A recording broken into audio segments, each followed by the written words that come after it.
Ernie, we're looking at the results for the August survey, and the number still points to growth at this point in time. Right, Cindy, our survey of supply managers in 9 states for the month of August, the leading economic indicator from that survey was down significantly, but still above growth neutral. What we've seen is the index has been trending downward, much like the national number, which came out this morning as well, trending downward, but still in the growth positive phase or growth positive range. So I'm still not expecting a double dip recession. Things are looking the growth is certainly slowing, but I'm still expecting positive growth. We are seeing a similar pattern to what we saw in the recession of 2001, except for one big difference. What is that?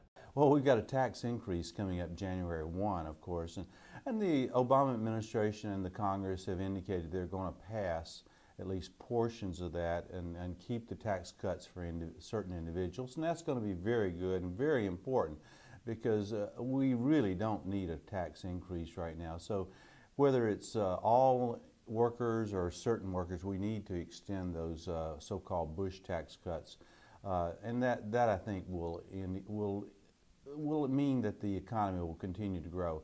Now, if we did see an increase, if the tax cuts did go away for all individuals, I'm not as certain we can avoid a double-dip recession. But at this point in time, I am expecting, and our survey is indicating, that we're headed for growth. It's just that growth is going to be somewhat softer than what we've seen in the first half of 2010. What is keeping the economy propped up? What is helping the Mid-America region? What we're seeing, Cindy, is the commodities, agricultural commodities, energy commodities, for example, in Oklahoma, one of the states that we survey, seeing pretty good growth in oil and gasoline sales, and that's really propping up part of it.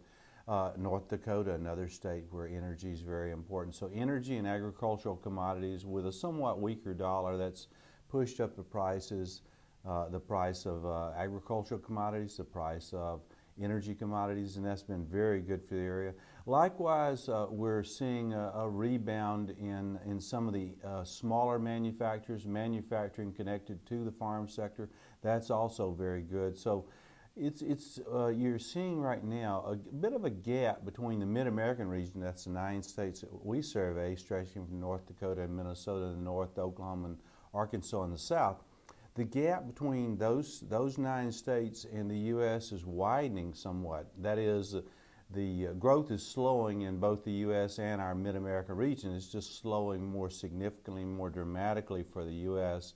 So we're getting a little bit of a gap there, a wider gap. Job growth is better in the Mid-America region.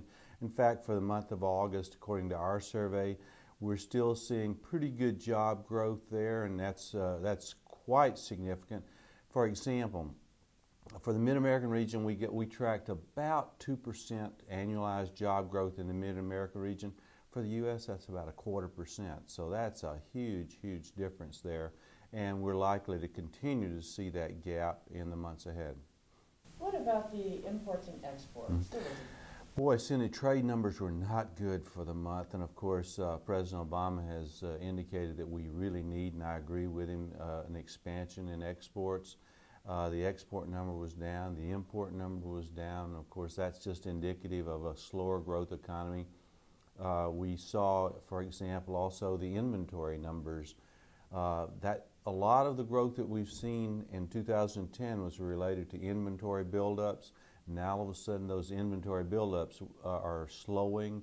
We're not seeing as much of that. Now there was an increase in inventories, it just was nothing like what we saw in the earlier portion of 2010. So that's going to slow growth as well. So all these factors coming together just indicate an economy, a Mid-America economy that's slowing down, slow growth. But again, to say it for I guess the 3rd or 4th time, not a double-dip recession right now. Well, the confidence index was down. I mean, you just cannot continue to watch your television, listen to your radio, listen to whatever, and not get concerned about this economy. And supply managers are in fact concerned, and it comes across in a confidence index, the business confidence index, its lowest level since February of 2009. Of course, that's the middle of the recession, and that's not good. But generally, I'm more look at the real numbers. The confidence index is a soft number. We asked them, how do you see the economy looking 6 months ahead? Not very confident, but as long as they continue to grow, as long as they see new orders growing, production increasing, employment there, that's good. And this month we asked them about whether they expected a recession in 2011. About 35% did. In other words,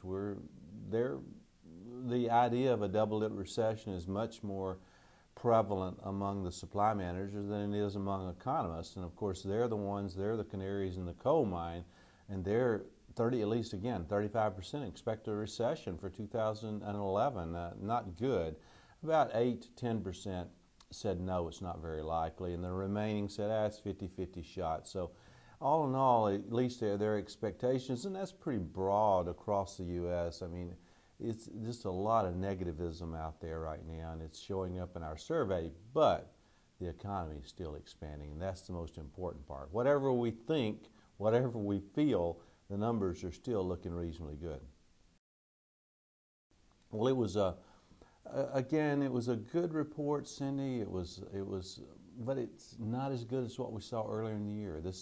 We're seeing this sliding down, growth is sliding down, and the U.S. numbers are the same. So it's sort of it was not the kind of report you'd rather see some better numbers, but it could have been worse.